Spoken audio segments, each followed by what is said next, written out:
welcome to the Home Base Podcast. I am your host, Damien, along with my co-host, and your name is, do I know you? A little bit. My name is Jenna Fonte, joining you here from our bedroom. Home-based podcast. Yes, say that. Streaming from the bedroom as usual. Recording from the bedroom. Recording. Yeah, this isn't a live. This isn't a live live. stream. It's Not yet. It's not live yet. Maybe one day. I don't know. We'll see about that. And it is the experimental rocket ship. Yeah, we've actually talked about that a few times this week, I feel like. I think the experimental rocket ship was one of those things I was doing to be silly. I think I said it on the last episode. And then I was like, oh, that's actually kind of good. There's something about it. There's like, it's an experimental rocket ship. There's like force and it's going somewhere, but it's also fun. It's fun. And people kind of like... The only problem is that usually a rocket ship has, a navigational system and you put in coordinates and it's going to a specific location. This rocket ship there's no known path. But it's experimental, so maybe its path is to explore the unknown, like Star Trek. I forget what the motto of Star Trek is. No idea. Yeah, to go where no man has explored before. I'm probably. Trek? Yeah, I think so. Actually, I was thinking about the experimental rocket ship this week, and I was thinking, maybe that's kind of what went wrong in the last couple of years, because where no man has gone before. Okay. All right. There's probably more to it, but where no man has gone before. Yeah, anyway, okay, go ahead. So I was thinking about that because for those of you who don't know me or know some of my story, I was diagnosed with Hashimoto's when I was basically on my 35th birthday, which was almost 4 years ago. And a year before I was diagnosed with Hashimoto's, we're clinging to our 30s. I had pneumonia. So I feel like, 5 years ago, Aston was a year old and it was... Oh, wait. I've seen 2 piles of cat droppings in our house. There was one in the driveway and one on the side here. So maybe the cat's still around.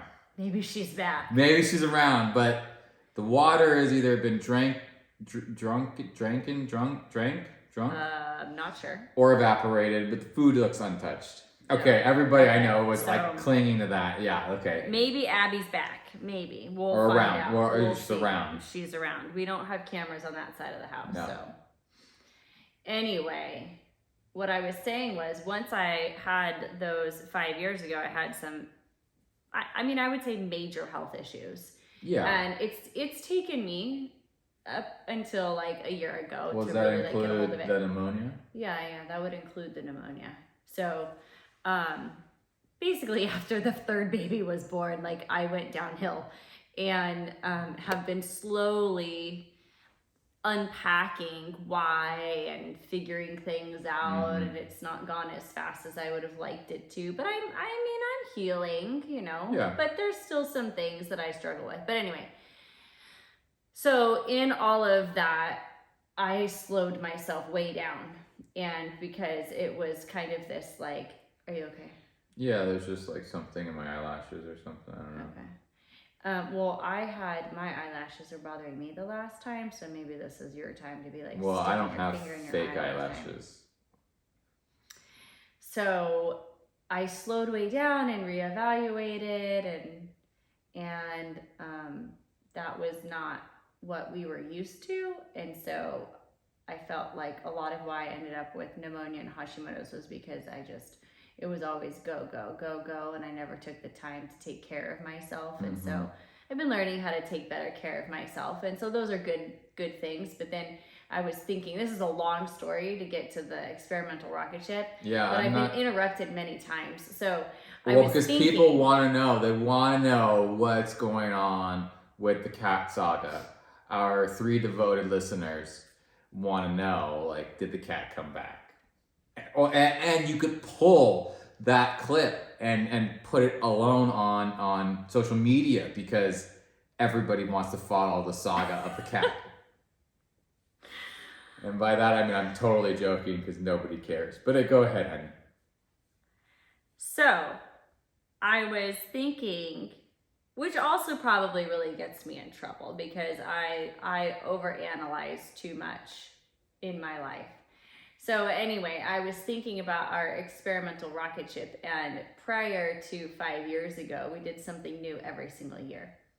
You know, Was it every year or every other year? No, well, I don't know. It was like every year. So it started with, where did it even start, really? Like, I guess we moved into West LA apartment. We were there for about 2 years, a little less. Yeah, it was I got the job with Takeda, and we moved to Simi Valley. Yeah. We stayed there for a little while. Another year and a half, and then we got married. Then we got engaged. You got engaged. Oh, we were engaged in LA. Yeah. Yeah. Okay, so then we got married in 2008. We bought our first home in 2009. We had our first child in 2010. 2011. Our brothers died. Was that 2010? That was 2010. It's the same year. Okay, your brother died 2010. Yeah. Oh, my brother, I guess, died 2012. Yeah. Okay, so maybe 2011, maybe there wasn't a whole lot of something. Well, oh no, we started doTERRA. We started doTERRA in December 2011. Yeah, well, Micah was born in September of 2010, so that kind of... Yeah, so started doTERRA 2011. Yeah. 2012, my brother died. 2000, well, I mean, that's not something we did, but yeah, it is it's eventful. Something that was eventful. Yeah. 2013, Emmy was born. 2014, I'm not sure. Like, we hit ranks along the way with doTERRA, you know. So yeah, and then 2016, we moved to Thousand Oaks. And I was pregnant with Aston. Yeah. Yeah, because we moved in, and you had Aston soon thereafter, a couple months. Yeah, and then like after Aston was born, once we bought that house in Thousand Oaks, we kind of made a decision to like slow down. We're like, it's been so crazy. We've done so much. Like, let's slow it down a little bit. And I'm kind of thinking in the back of my head, like, oh gosh, maybe that was a mistake. The experimental rocket ship was put on hold. But it had to be because I had to reevaluate how I was spending my time in my life. And like, yeah, I could be on the rocket ship, but I also need to learn how to take care of myself. So I think, I think when you're constantly reevaluating, right? And I think the way we had done things for that period of time, was it 5 or 6 years at least? Yeah. Was not sustainable. No, and not healthy. And we didn't know how to quite do it a different way. We kind of had to like relearn to walk. Yeah. In a sense. So taking time off or slowing it down to make another move wasn't a bad thing. But when you haven't done it before a different way, it's hard to just all of a sudden you're gonna start writing with your left hand. Like it just, that's what it felt like. And then COVID hit and then everything. Well, yeah, I forget about COVID. Well, yeah, because the year of COVID, we were like, okay, we're going to like push and do all this stuff. And then it was we tried soon after COVID was going, and it was like, well, this is... That makes me feel better. So it wasn't like, 5 years of my life that was lost. It was really just like... Two. Yeah, it was really 2 years. Yeah, it's good. That's good perspective. Yeah, yeah. Well, because you don't want to beat yourself up too much about it. No. Because that can be its own, like, you don't want to be like a victim to your own stuff. No. But that is what leads us to what we're going to talk about, why and how we homeschool. So... Well, actually, I wanted to share like a quote that we got at church today by Arthur Foreman. I don't know who he is. I was going to post this, so it's a good thing you're talking about it. Yeah, I just like this. So this has nothing to do with what we're talking about, but it has something to do with just your everyday life. It says, "Not everyone thinks the way you think, knows the things you know, believes the things you believe, nor acts the way you would act. Remember this, and you will go a long way in getting along with people. Mm-hmm. You know what this makes me think of, actually?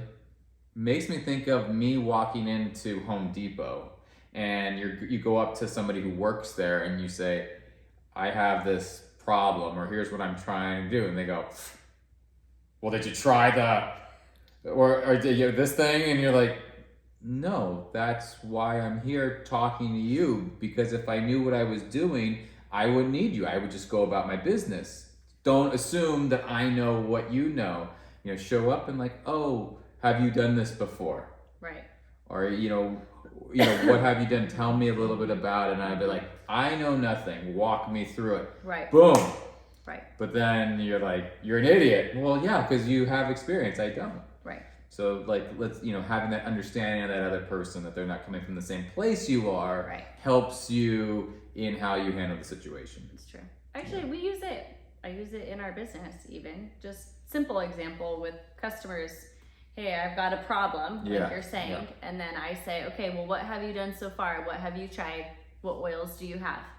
So that I get their information first, so that then I can formulate my recommendations based upon what they have or haven't done yet. Right, and that's I think I've talked about this before, but always in being in a sales industry, if I get poor sales help or whatever, like I'm so aware of it, and that's when you go in and somebody tells you this is what you need, and you go, you have no idea what I need, like you're just trying to sell me. The best way to sell is to understand what the person is looking for, and then figure out how what you have to offer fits into their mold, because now you're fitting it perfectly versus you're trying to shove it down their throats and convince them this is what they need. Right. So when that happens to me, I want to say look, you need some new skills. Right. I know a better way that's much more helpful and helps you not, you're really turning me off right now. Right. But of course, that's not how I go through life. What's the quote again? I wanted to read it again. Yeah, read it again. Not everyone thinks the way you think, knows the things you know, believes the things you believe, nor acts the way you would act.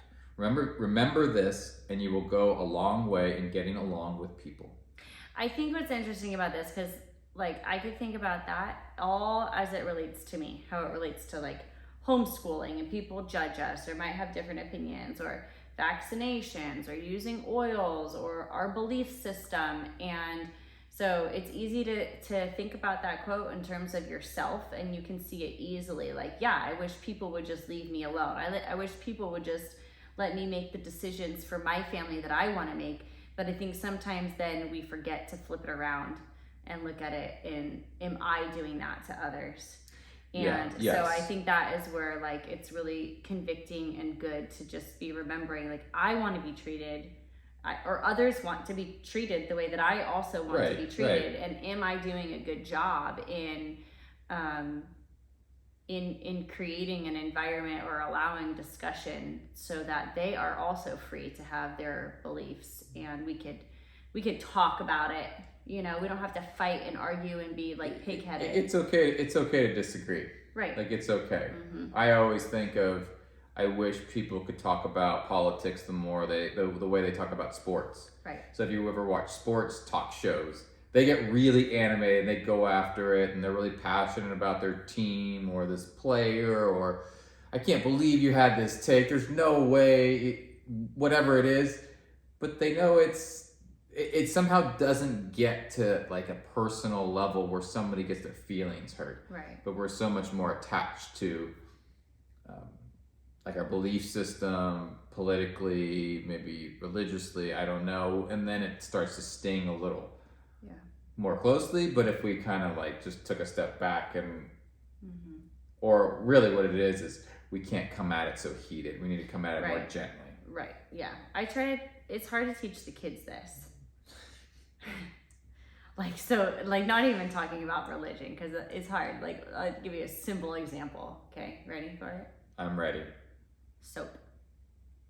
Okay. So, this is Jim's thing? No, I'm just saying this is. Oh, it's not the acronym? No, it's not the acronym. The actual I soap? like the acronym, like actual soap. So here are the kinds of conversations I have with our children. We'll go to somebody's house, and then Emmy will use the restroom, and she will come back out and say, "Mommy, they have bad soap. It's antibacterial soap. Should I use it?" And should with a we lot of tell them fragrance. with a lot of fragrance? It smells. It does not smell like On Guard. And It's probably like pink. right. So it it's has pink, dye right? in It has it. color in Yeah. it. And what do? Do we tell them? They don't know. Do we tell them? We have to help them. And so again, it goes back to this. Like, It's a fair question. It's a fair question. It's a hard thing. We have to be understanding that everybody is on a different, well, some people on really different paths than us. Different planet. Different planets. But some people are on a different part of their journey than we are. Yes. And how can we have grace and love for them while at the same time potentially sharing information with them that can help them, but doing it in an appropriate time and place and manner. Like, these kinds of things they're hard. I just want to change it to time so we can see time. It is. Well, it because this can kind of go both ways. Because in some sense, like when I'm in our doTERRA world, because it's a lot about health, wellness, natural remedies, things like that, most of the people know, and vice versa with them, know all the things. All the topics they're going to be approached are all things that we're all familiar with. So there isn't I have to now explain to you why this is important or even what it is. So there's a little bit of shorthand and there's an understanding, but that can also be a bit of a wall, because now you would only associate with those people because it's easier. I don't have to explain myself. Mm-hmm. So there's some camaraderie in it, which is good, Mm-hmm.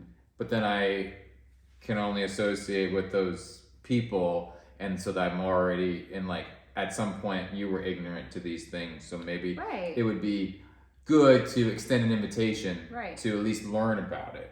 You've got to be with your people a lot. Yeah. Be with your people, but you can't stay just with your people.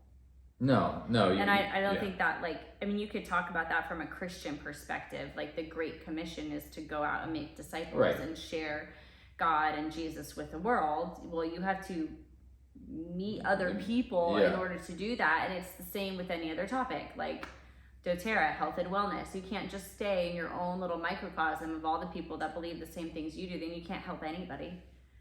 No. And you're not going to have and I think it just gives you a better connection to the world to understand that there's people out there who have different viewpoints, and maybe you don't agree with them, but it just gives you, I think, like traveling, it gives you a broader perspective of how people live. Right. You go, oh, I never thought about it from this way. Maybe I still think you're crazy, but I understand your thought process. It's skewed, but I understand kind of the core of where you're coming from. I would just take a different feeling behind it. Right. Yeah. So homeschooling. You want to talk about homeschooling? Well, that's one of the reasons why we like to homeschool, is because we can have these kinds of conversations. That's with why our we're children. home-based. We're home-based. Home-based. Homeschool. See, like this is like base We camp. home birth. Base camp for the rocket ship. Yeah. So, does our rocket ship come back home every night? Like, do we go? You know what? It's a cartoon rocket ship, whether it's sort of a non sequitur. It doesn't need to return, and it doesn't have to be like a chronological joint thing. It just keeps going, and however we need to go. Okay. All right. Sure. Yeah. Okay. It's like a Family Guy episode. Yes. Yeah. But like I said, I'd rather be on a rocket ship than like a tugboat. Well, but we watched that Dirty Job about the people who make the tugboats. That's remember? what I was thinking about when I said that earlier. And it's pretty remarkable. It is, but it's very slow. It's very slow. It serves a purpose. It's definitely like a mule amongst the boats. I can't do things slow. Our family does not do things very slowly or with little amounts of energy. Like I'm a high energy person that suppresses it, basically. That's a pretty good. Yeah. And I think I just try to do that so I can be calm in situations because that's what's socially acceptable, and that's how I don't lose my mind because I'll get angry.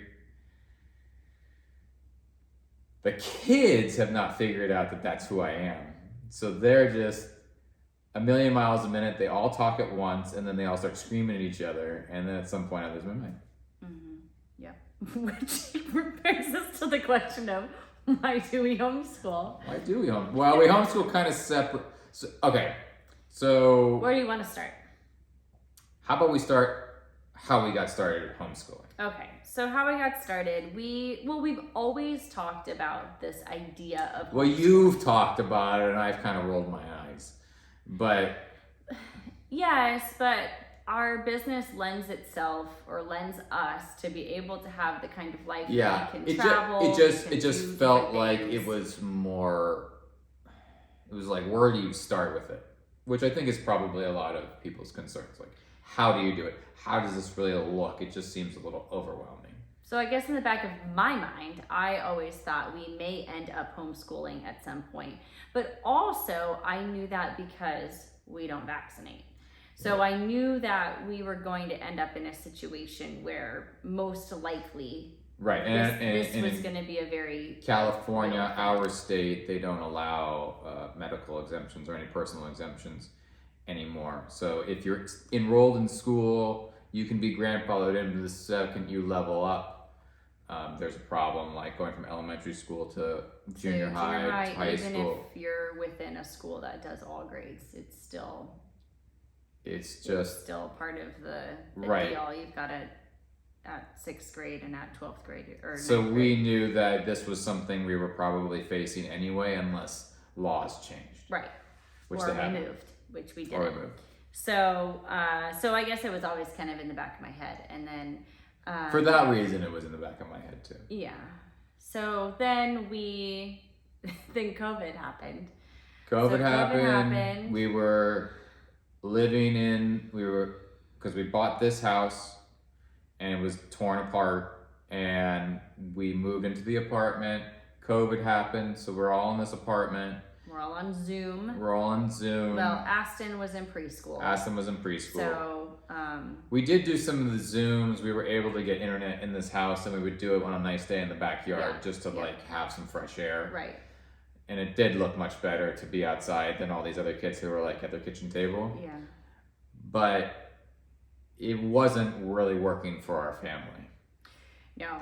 Well, there was that one time where we would let Micah ride his bike around like the neighborhood. Yes. And then he was supposed to get back on the Zoom, and what ended up happening, he got lost. Yeah, it was like recess, and then he got lost. So they go find him. Yeah.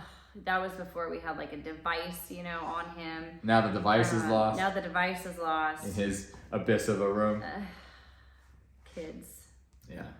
So, yeah, we did that. Emmy also was in kindergarten, and so she had already been having some struggles in school before we pulled her, or before they started doing Zoom, and then we started noticing like Zoom was not helping her read. It was bad. It was really bad, and you just didn't know with her if there was an underlying issue or she just was a little behind and she just kind of needed to catch up. But at some point we had to go, no, it doesn't seem like this is getting any better. Right. And we would try to work with her. She would cry. Yeah. Like it was really hard for her. She was like, and she just we got nowhere. Right. I wish, this is a tangent, because we can talk about dyslexia on another episode, but I wish the school that we were with, I wish they had screened kindergartners for dyslexia. Well, learning about dyslexia more, most kids are not diagnosed early enough until you said about third grade. But they can be diagnosed as early as kinder. And so, fortunately, we did, really, that was just God's prompting in my heart. Yeah, for you. I don't mean that, no, it was just you're the one who had it. Yeah. Yeah, and we talked about it, and it kind of kept coming up, and I just then we agreed that we would have her tested. But Well, I guess what I'm that thinking was, is she was in first grade. So if somebody's listening and or second, first, for yeah, middle, second I grade, don't second remember. grade, because she's in third now. She's in third now. It's only been a year. I guess so, yeah. Second grade. I get my point is if you have a child and they seem a little behind, it might not be a bad idea to look further into it, because the sooner you can get them help, the better. Because she's catching up. Yes. She's catching up, Yes. but each basically the before, if you don't address it and the gap gets wider, Yeah. you have a harder time. You can lessen the gap. Right. The sooner you catch up, so that way they're not as behind. Exactly. So she's making up a lot of time and doing really well at it, but she still is behind. Right. So we're like getting ahead of things. It just takes a while. Yeah. But that was one of the reasons was, oh, well, we could do a better job at home. So Yeah. we felt like Emmy would get more attention, because we actually care about her. And Well, not that teachers don't, but it's impossible to care about 26 students. Yeah, exactly. So we felt like we could give her more individualized attention that she needed. Right. And there were more and more concerns, like with Micah on Zoom and not being able to. Well, the whole thing was kind of a joke. Like Zoom just doesn't work for teaching small children. Like an adult, you kind of reconvene and maybe an online school or at least high school. Maybe it kind of works if that's the deal. But some people just learn better live. Right. I was like, because I have clearly some mild dyslexia. I'm not a good reader. I can read. I'm a little slow. My reading comprehension is decent enough, but not great probably. And I think I'm more of a visual auditory learner. Yeah. So like when I was in college, I would never read because I was too lazy. But then I had short on time. The last year I read, and then my grades got better. Surprisingly, it just takes a lot of time to read. All the stuff you're supposed to read to actually do all your work. You're a slow reader. I'm a slow reader. But if I go to class, like if I attend any training or schooling in person, I absorb a good deal of the material. If I see it on a video, Zoom, whatever, any screen, I probably get just a small fraction. Yeah. So that's what works best. Well, for me. it's not a whole experience, right? Like when you're there, when you're in person, you're using all of your senses. And you're dedicated there rather than like at home, I can stare out the window. Right.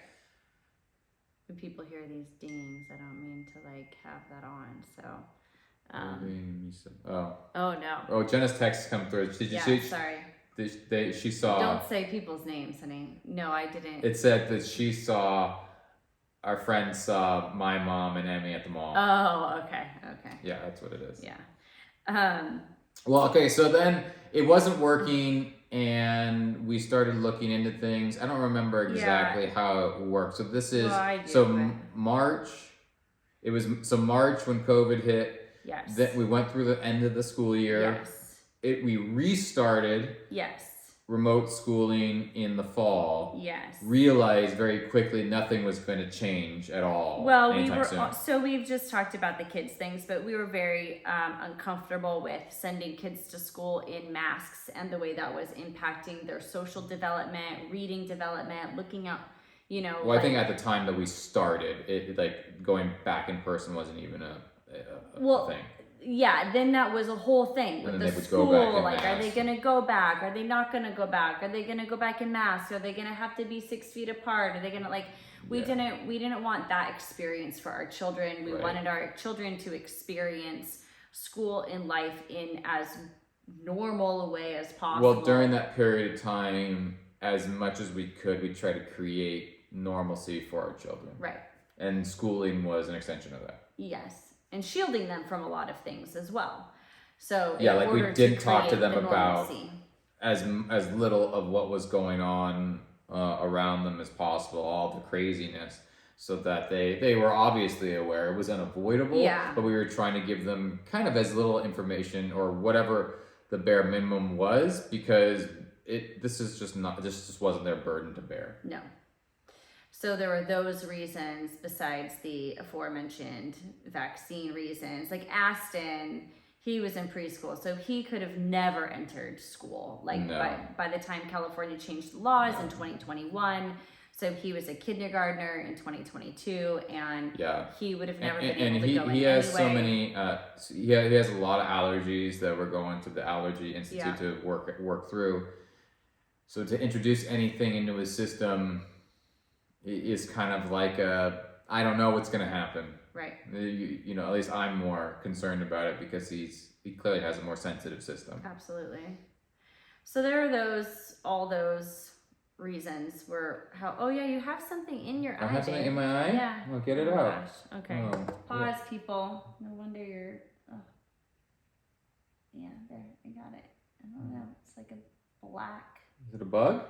I don't think that's a bug, but I don't know what that is. What is that? Yeah. It's like a fuzz or a Yeah, I don't know. something. We were at Disneyland the other day, and I was standing in line at the Matterhorn, and I felt like something like touched my arm, and I looked down, and a spider had fallen out of the sky and landed on my arm, and then it like fell on the ground. I just thought, if that were Jenna, how loud would she scream? Okay, well, the memory that comes back to my mind right now is when I was working as a pharmaceutical rep. And Still something in there. well, I got that out, so I don't know. And Micah was a baby, you know, he was little. And that morning before I had left for work, I clipped his nails. And I didn't realize that one of his little flimsy little toenails or fingernails had went into my eye. And I left for work. And Were you still wearing contacts? no, I had LASIK after we got married. Oh yeah. I guess so. And my eye kept bothering me. So I'm like in my car, in the visor, which those mirrors aren't great, trying to get this thing out that's like killing my eye. And I finally pull out Micah's little baby fingernail out of my eyeball. I don't remember this. Who gets their child's remember this. fingernail like popped up into their eye? And so now it's like kind of a fear of mine. That it Getting happens fingernails again. in your eye? I clip the kids' nails and they Well, pop off sometimes. At least if you get in the baby's fingernails, Yeah, they're flexible. and they're relatively clean. Yeah. These kids? Yeah. Oh my goodness! Like you're gonna get the plague out of their fingernails. Like it's terrible. So we ended up finding this homeschool group that was just starting up. Kind of they used to exist. This chapter used to exist, and they were restarting in Newbury Park, called Classical Conversations. Yeah. It's a homeschool community. They have a curriculum. You're gonna do math on your own because they have a great writing program. Yes. But they do have some sort of basic curriculum. The biggest thing was it gave us a community. It gave us a community. So once a week, still, the kids meet on Mondays. Right. It was Fridays, now it's Mondays. They meet as a school. Yep. And they all have their little classrooms, Classrooms. which is basically one big room with like a bunch of different little groups. Only 9 kids at most in a group, which is And they great. go through the whole day, and then the other 4 days a week they're at home. Yes, yeah. So we chose it for a couple of reasons, maybe just 2. One, 3, I guess. It gave us community. We, that's a huge part. Community for us is a huge part of our lives anyway. We are extroverted, even if you are more introverted. Like, you still need to be around people sometimes. I actually always need to be around people who I like. I need that connection. Yes. I don't like to be around new people and have to like tell my life story all over again. Right. I just want everybody to know what my deal is, and then I can tell you what's like really on my mind. So we knew we needed community of some sort, and then it gave us a place to start. It gave us, so with CC, we learned 6 or 7 subjects. I mean, I should know because I teach it, but and so. Well, technically, you don't teach it. No, I tutor it because parents are the teachers. I'm just a facilitator. So we have some math, science, Latin, history, Latin, geography, English, and we learn the timeline of the world. We sing a song. So timeline. This is my timeline. Yeah, we don't want to start singing things because then we'll just never stop. So we have 7 subjects, and then we knew, okay, well, we then add in more math and more reading at home, and it gave us that framework to start homeschooling from knowing nothing at all. Right. And then the third reason was that it's a biblical worldview. And so I figured if we're going to homeschool, we might as well do it in a Christian way, because we want to raise our kids with Christian morals, values, and we want to, it is about building their character and teaching them how to be good people and contribute to the world and serve others. And so if we're going to be at home doing all of this, we might as well do it in a way that aligns with our values, because then it's kind of right, killing two birds with one stone. Not really, but well, if we're going to make an adjustment, right, then we might as well do it the way we want to do it. Right. Yeah. And it did give us a place to start, because being new to homeschool, to just go, oh, okay, we're just going to teach your kids at home, like, where do you start? Now that we've done it we're on our third year, we get a little more of the flow, and Jenna goes to homeschool conferences and picks up new things. Yeah, so it's been really awesome. We've been able to have a great 3 years with amazing people that are like our family now. Well, raising their kids the same way. Part of the reason why was because we started this this chapter together, and it was during a pretty traumatic time. So these were people that we were we were sort of like thrust into this thing together, and now we've had these relationships that have gone on for now. It's on its third year. Right. But there is like the camaraderie, and we all went through it together and started it together, that like we were, well, I don't know who listens. I don't want to the people who have been around there since the beginning are very, it's like a badge of honor. It's like, all right, we're the OGs. Right. We're the OGs, and we welcome everybody and we love everybody, but there is a special bond. There's between a special bond. OGs. That's what I'm trying to say. The small group of families that started, and just knowing we kind of ventured, because we all started homeschooling at the same time too. So it was COVID. None of us had ever homeschooled before. And it was like, I cried a lot, like just meeting together in that first year, because I just was so grateful that I was a part of this community. Right. And in our community, it was very normal. Yeah. It just depends on what your, how you did COVID, right? But we were a pod. So we, the kids were able to play, we ate lunch together, we did life together. Basically what we did was, we met, and when they were in school, it was totally normal. And then if somebody ended up getting sick, maybe we skipped a week. Right.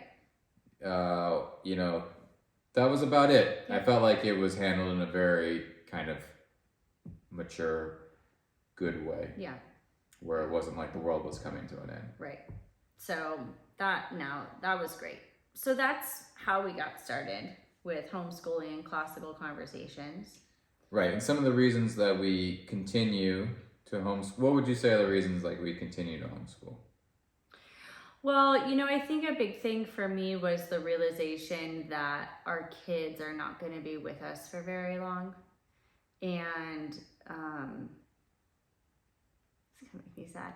So I just want to try to impart on them as much as we can in this short period of time that we have. And I had the belief or perspective, I guess, prior to homeschooling, that it was great. Kids go to school. They don't need to be with us. We see them in the afternoons and the mornings and the weekends, and we can impart all the wisdom that we want to and share all the things and have all the connection. And I was happy to send my children to school. And then once we started COVID homeschooling, I realized that actually isn't what I want. And I really just kind of did a 180 with how I perceived family life and our children. And although we still need breaks from each other, well, yeah. We still like another episode would be on like how do you homeschool and run a business. Like I think you have to have a nanny. We have help. You have to. And I think even if you're just a homeschooler, I think it's beneficial to have help and take breaks and have children receive from other adults. And, maybe you can do a swap with another family for a couple hours, or you all go to the park. At least the adults can connect, because that's important. When it's just one adult with kids for days on end, you start to go a little crazy. Everybody does. It's not just the parents; it's the kids too. And so, but part of the reason why we've continued to homeschool is we not only do we want that connection with their kids, we feel very strongly about the values we're imparting to them. Yeah. And it seems like the value system within the school has gone beyond just reading, writing, arithmetic. Right. And we want to be the ones that shape our children. We don't, I think it is our responsibility as parents to do that as well. Right. Whether you agree with all that kind of the stuff that's going on in schooling now or not, it is still on us as parents to shape our kids. Right. And when we let them go to school, not to say that it's bad, but we are entrusting and giving up some of that responsibility. Right. Yeah. It's not like a good or bad thing, but it is. Right. It is. Obviously, if you're somebody who you're like, well, I have to send my kids to school, I understand all that, but that also that's part of what's going on. Right. Because we are able to do it and we feel strongly about those things, then also it helps with Emmy. Yes.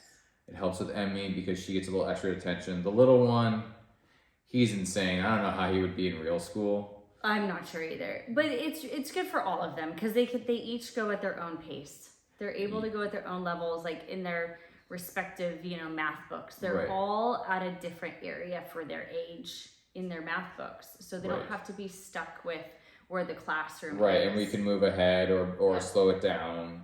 We can read the things they want to read, or if Micah doesn't want to write the essay on this particular thing, then I can think about, well, okay, does it really matter? Like, does he really need to stick to this topic? Or, okay, can we have some liberty so he can write about something he enjoys? Right. And so I like being able to break out of the box a little bit in that way.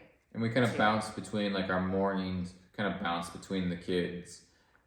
I typically take on a little more of the school with the kids. Jenna will do the writing with Micah. But when we started homeschooling, because most families, I think I'm safe to say, most families do not co-homeschool. No. Most families, it's one parent it's gonna be on the mom, at home, and it's usually on the mom. And so we are unique in that we've orchestrated our lives, like we said in the last episode, I think, so that almost all facets of our lives revolve around us working together. Yes, it's very much a give and take. And we wanted our lives to be that way. And so that was very on purpose. And so, but when we started homeschooling, this year we kind of fell into this groove. Like when we started, it was, year one was, you have this day, I have that day. So it was every other day. Yeah, that's what we did do, yeah. And then the other person would be able to do what they needed to do. Work on doTERRA, go to the gym, whatever, play golf, have your outlet. And so this swapping every other day we did for basically a whole year, and it didn't work. You can't get any traction. I couldn't book appointments back to back. And since Jenna is the face and does more of the heavy lifting with our doTERRA business, especially with meetings people and stuff like that. When we went to the second year, she basically did that, and I was doing most of the school, and she just did the writing with the kids. Yeah, the second year I said, hey. Or just Micah. Can you do most of homeschooling so that I can focus on moving our business forward in these other ways? Right. And then now, agreed to that. In the third year, we do have some switch off a little bit. You were still doing the writing with Micah, but most of the time in the mornings, I am doing school with the kids, and part of that is the kids actually, for whatever reason, do better with me. Really, the little one. The little one Yeah. with you is he won't listen. He won't stay on task. Yeah. With me, he will. So that's a big part of it. Yeah. But we structure our day where we're doing school. You usually start like the memory work about when they're eating breakfast. About 8:30. And then somewhere between 9:30, we start the rest of the school. Yeah. And go until lunchtime. What I found with doing homeschool is that you can get a lot done, and there's if you volunteer in the classroom at a regular school, there's a lot of wasted time. Yes. So we just get down to it, and we're also with the curriculum that we have for like the reading. Mm-hmm. And the math we like a lot better than we did like that was Yeah, part of so the problem. that's- You got to right. figure out what works for your family. It takes a little while. So we bought 3 different reading programs. We bought 3 different math We programs. have 3 different. I thought just We 2. started with Saxon. Oh yeah, that's right. So we didn't like Saxon. Then we changed to Right Start Math, which they have great manipulatives. I really like their manipulatives. Is that the one that we still have, the manipulatives that we still have? Yeah. Yeah, but just the way they did math didn't work for Damien. And so, they were very, very long lessons. And then from there, we switched to master books. And so that seems to be good for all 3 kids. Yeah. And then for reading, so that's like what I would say to parents if they're just starting to homeschool, that we didn't settle into our curriculum until the second half of the second year. So you have to give yourself time to try curriculums, to figure out that they don't work, to then find a new curriculum, to try that out. And so, Yeah, but like, what would you say to somebody who they think they want to start homeschooling, but they're like, I don't know where to start, or can I really do it? Like, who do you say to those people? well, one, yes, of course you can do it. Like, you're teaching elementary school. Every adult, Well, yes. every single half-intelligent adult should know all of the elementary school material. Or you know how to read, so you can teach a lesson. Like, it's not hard. So I would say every parent can absolutely homeschool. There's nothing scary about it. And then if you're worried about not knowing the material, then you hire a tutor or you get a different program, or you use a Becca and they teach your kid on the DVD, or like, there's so many different options. So number one, everyone can do it. And then the second question. It takes, just like anything, some conscious effort. But it's Right. not as, once you get into it, it's not as difficult as it may seem before you even start, because the monster in your head is bigger than it really is. Yeah, and so then I would just say you have to just start with something. So like for us, we were fortunate that, well, again, I would say it's God. So, I had a friend during COVID ask me an oil question, and she said, hey, if you ever homeschool, we use classical. Okay, we weren't gonna do that, but okay. So then when we decided to, and I wasn't really sure which way to go, I just called her first. She was a trusted friend, and she really liked the program she was in. And so called her, and then she connected me, and then there was a welcome day the very next 2 days later. And so we went, it checked our boxes. And so we made a decision to go forward with it. So I think in some respects, this decision is not like any other decision, and you just have to make the decision. Yeah. And then if it doesn't fit your family, there's always a different curriculum or a different program or a different something that you can transition to. But most of it is just start. And so what are the things that are important to you? Right. And for us, community was one of the and number there one things. are a lot of homeschool communities in every community where you can find groups, resources so you're not just alone I think people envision themselves alone in their house and they're just supposed to figure it out. There are ways to be able to, and programs that are designed that are available to you to kind of like with CC, they kind of get you started, get you familiar if you're not super familiar, and then if you want to be at the homeschool, master yourself, you're like, well, I know what I'm doing now. I would say too, find a friend who homeschools. Yeah, that's usually a good place to start. Find a friend and ask what they do. And if it seems good enough, copy what they do until you can, have the brain freedom and capacity to start learning some new things. Well, it's just like any friend who might know something about a subject. They know, oh, well, there's this. They know all the things. They've chosen their one, but they're like, here's why we choose this one, but here are all your options in our community. Right. And then you can go to homeschool conventions. No, we're almost done. We'll be right there. Okay. Aston's looking for an iPad charger. Go look in Emmy's room. It's very important. He doesn't close the door. So, then you start asking people. Classical Conversations had a recommended. They had recommended Saxon math. They had recommended reading. But I also asked my aunt, who is an educator and a teacher, hey, what recommendations do you have? I know math and reading is the most important. And then you just learn as you go. But I would say just start. One of the things that I took away from one of the first homeschool conventions I went to was, years schooling years K through second, it's just math and reading. Yeah. And play. That's it. That's all you have to worry about. If you do nothing else, you do no history, you do just math, reading, and play. And then years 3 through 6, you added on to that. And so I don't remember exactly what she said, but for me, that was comforting to just know, okay, this isn't complicated.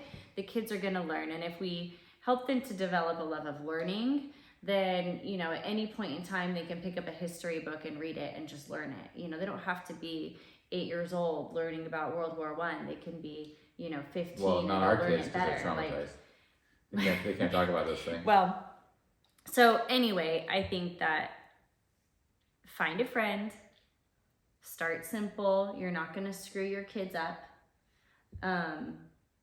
Anybody can teach elementary school. Sorry if you're a credentialed teacher. I don't mean to be, putting you down. But I think that... what's a skill? What's a skill is to control a classroom of 25 maniacs. And to be able, in that setting, that's a skill. It takes patience, a certain kind of person. But to teach your kid to add and subtract at home, just one-on-one, it's not really that big of a deal. No, and I don't want to, I don't want to put down the public education system. I just don't have a lot of faith in it right now. And so we've always been You don't want to put it down, but I just have concerns. There are a lot of concerns that I have. There are a lot of concerns. And probably, truth be told, there are a lot of people who are involved in who are teachers, who are in the public school system, who have the same concerns. So, of the quality and what we're really trying to do with the kids, because you take anything political, social out of it, they're not getting through very well taught. No, but I would say in regards to it's the same kind of perspective that I have with homeschooling or home birthing as with homeschooling.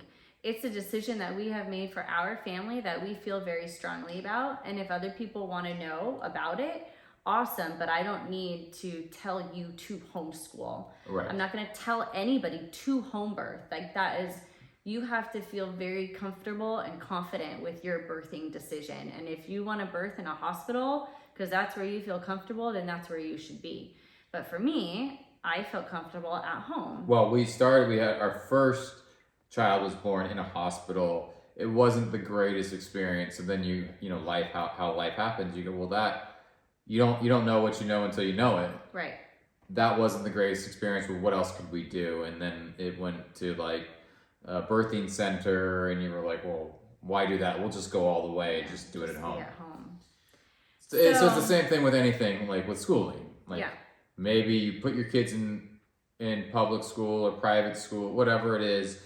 You're doing it, and it was the best decision at the time when you decided, or you didn't even think there was a decision. This is what we do. It's okay to change your mind, reevaluate, right, and go. I think for our family, whether it's a season or indefinitely, right, homeschooling would be a good option. Right, and so that's how we look at it too. I mean, I'm maybe open to different ideas, but mostly not at this point. So. Well, it's different strokes for different folks. Not everybody's going to homeschool, but for us, it works. So right now, like as long as it's good, we're not gonna like Right. fix it. It's not broken. No, and it's nice. It's nice. Well, so how we structure our homeschool, like you were saying, so we get up at about the same time, but Damien will do his workout first because I just can't bear to like move my blood that early. And then I get the kids started with their breakfast, and we start school during breakfast. You know, the bus usually comes sometimes before I'm even out of bed. Yeah, that's the thing about we moved to this house and literally the bus, our corner is the bus stop. So it's like 3 buses we even every have to morning and leave. every afternoon. But they wouldn't go to that school anyway. But so I'm but grateful. you have to play along because nobody at home knows they wouldn't go to that school. It sounds better. Like I was watching this. It's always golf.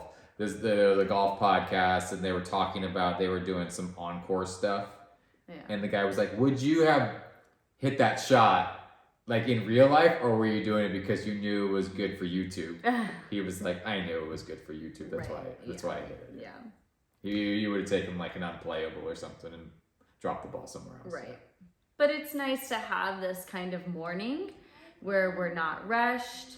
I don't have to like put clothes on and take the kids to school or get you out of the door. Yeah, really, yeah. It would be my job. It wouldn't be me.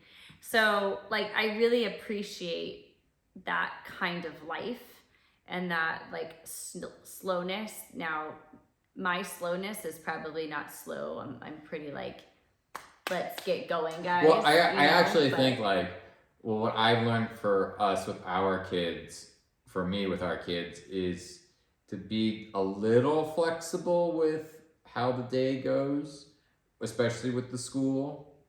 And I think Jenna's more rigid. I'm more rigid, yeah. And I think they have a hard time. I'm still pretty rigid, but I give just a little bit so that like I win them over, and then we can kind of move it along. Yeah.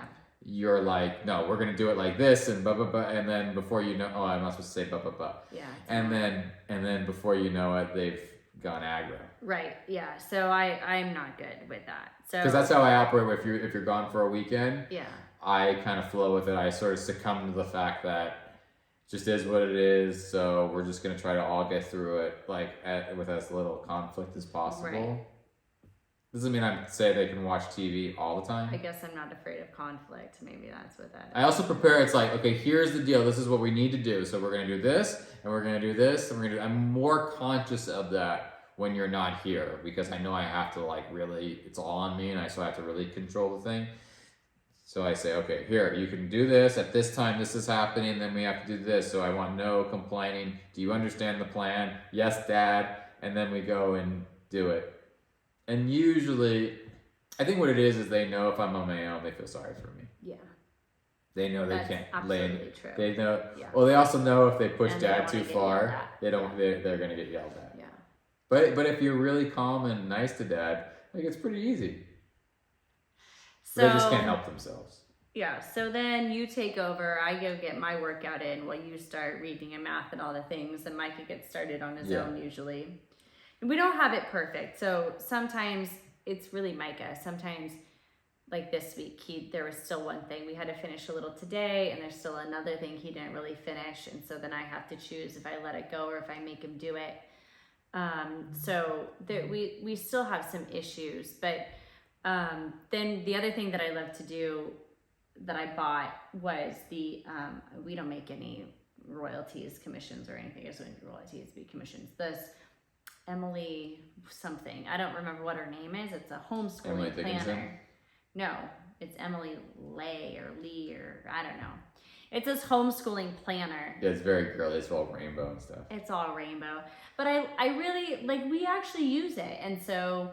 well, Micah uses it especially because he'll look and see what he has to do for the day. That's how he does yeah, it. So we didn't do this before. Before we'd like write it on the whiteboard and then we wouldn't really follow it. And we try to put times on things and then that didn't work. And so because some people like and we're like this where there's like this, you're gonna do this chunk from this time to this time.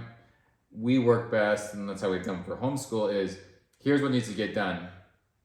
And then however it kind of fits in How do you want to do it? Yeah. How do you want to tackle it? You want to do the hard thing first, hard thing last, and everything in between.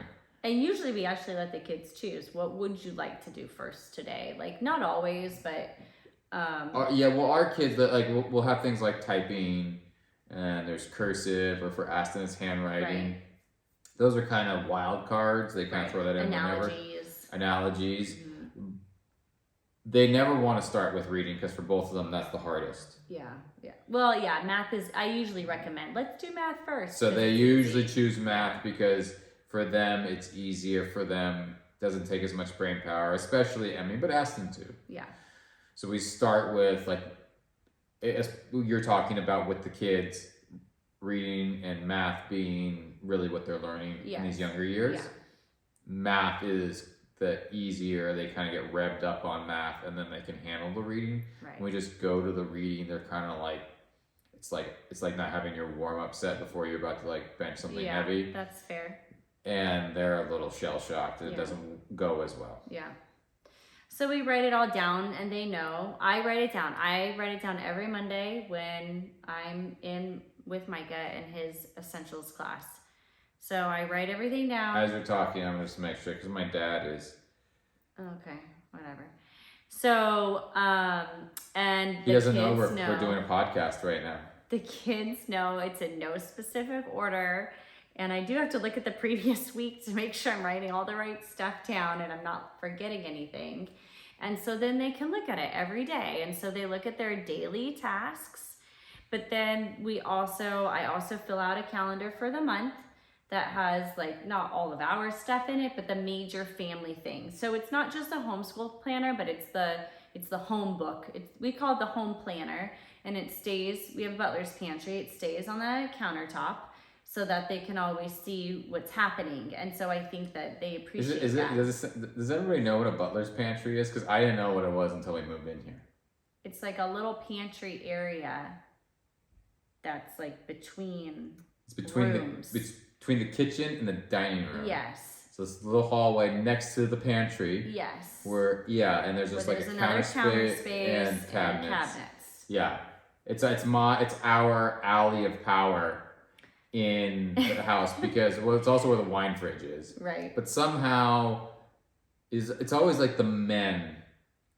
So there's like 4 or 5 grown adult men standing, and we have tiny space. We have a large, like, kitchen and everything in, like, 10 square feet. I think it's the only space that feels enclosed, and so there's this, like, because it's got a shorter ceiling it's a small little, like, hallway. Yeah.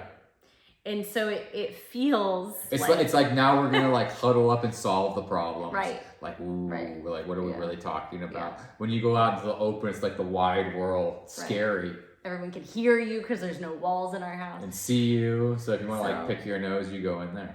They even have, like, a goal setting thing. So I try to pick with the kids, here are some goals that mom and dad have for you. Here are some goals they have for themselves at the beginning of the year. And I try to remember to, like, give them stars on their goals so that at the end of the year we can see how they're doing. Or we should probably look at it now halfway kind of through the year and see how they're doing with them. But there's a meal planner section in there that's really helpful for us so that we can, well, usually on Sundays or Mondays we'll go through and plan out the meals for the week because the kids, they just want to know what's happening.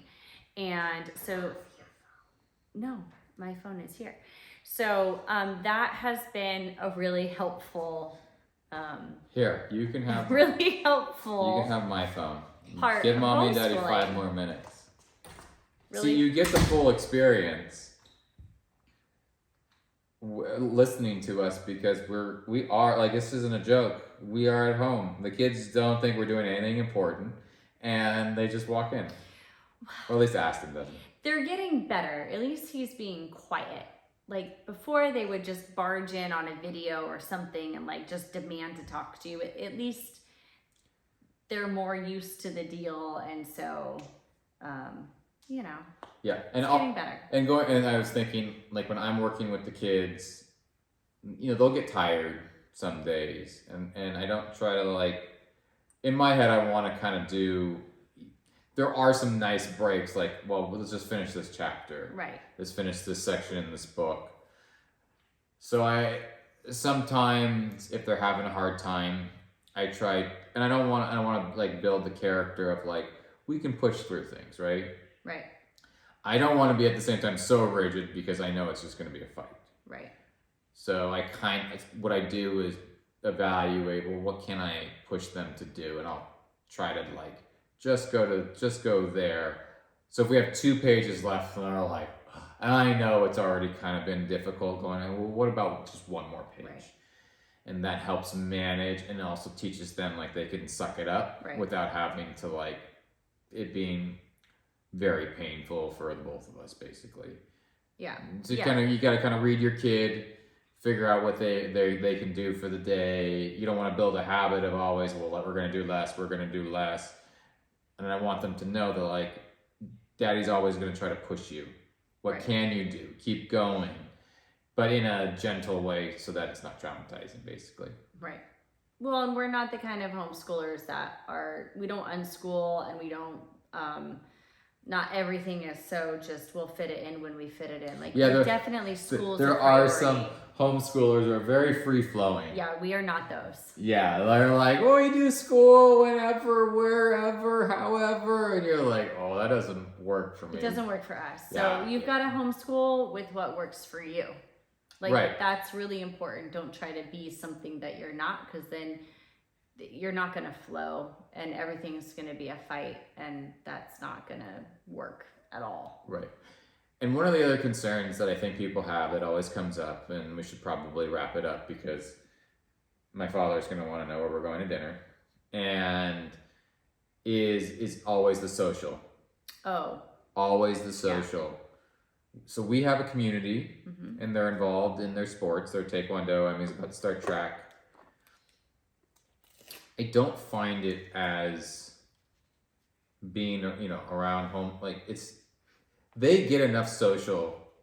Oh, the kids have tons of social. And they're probably better to talk to adults than most kids. Absolutely. And there's a lot of social things in school that you probably don't want your kids to have to participate in. Right. Like bullying or some wackadoodle kid who has older siblings who's exposed too much, or wacky parents or something like that. Right. Yeah. But the social, that's always a question that people will ask. Right. And I think that it probably depends on who you are, but for us, that was really the number one thing, was community and social. And so we knew that, and we knew going into it that we were going to have to sacrifice some of our own time to ensure that the kids had their play dates and things like that. So we've always factored that in. But yes, our kids, I don't think they're lacking at all. They have their community on Mondays, so they're with their peers from 8 to 3:30. That's a full school day. Yeah. And then you don't get there at 8. You're right. Sorry, 8:45. 8:45. I'm supposed to get there at 8:30. 9 to 3:30. Then then sometimes they'll have a play date. Someone will have a play date during the week. One day a week, there's a kid or 2 or 3 of them that have a play date. Yeah. They have taekwondo. This is what the schedule's been. Taekwondo Tuesday, Wednesday, Thursday. Fridays, we have 2 of our families come over here, and all 8 kids play together. So then Micah's in youth group on Wednesday nights. The kids go to Sunday school during church, and we host a Bible study young families group on Tuesday evenings where all the kids also come. So Emmy's starting track. She won't be in taekwondo as much, so now she'll have new friends at track. Like, the children are socialized. They're around a lot of children, and all then time. We have a nanny, so in the afternoons, what are our work hours from 12 to 5? Then the nanny takes them and has play dates, and they went to the museum, and so they're plenty socialized, plenty. And yes, we have a little bit more a choice in who they're spending time with, which I would prefer. Isn't a bad thing. It's not a bad thing. I don't think there's any reason to, I don't think you could shelter your kids enough They're going to be exposed to everything at some point in time. And so why not keep their childhood as innocent as we can? Like the sheltering is kind of you want to expose them to things that help them, like that help to grow them up, but not necessarily things that not too fast. Yeah, not too fast or traumatize them, or there are some experiences that that I had in my childhood that if our kids didn't have, I would feel better about. Right. I think it's more the people they're exposed to. Yeah. Because how are those kids raised? What are they saying, doing? Because they're gonna absorb some of that. So you always want, whether it's a kid or just you and your friend circle. Well, right, you're the sum of the 5 people you hang around right, with. So right, and it's super important. People in our life that were like, you need to find some new friends.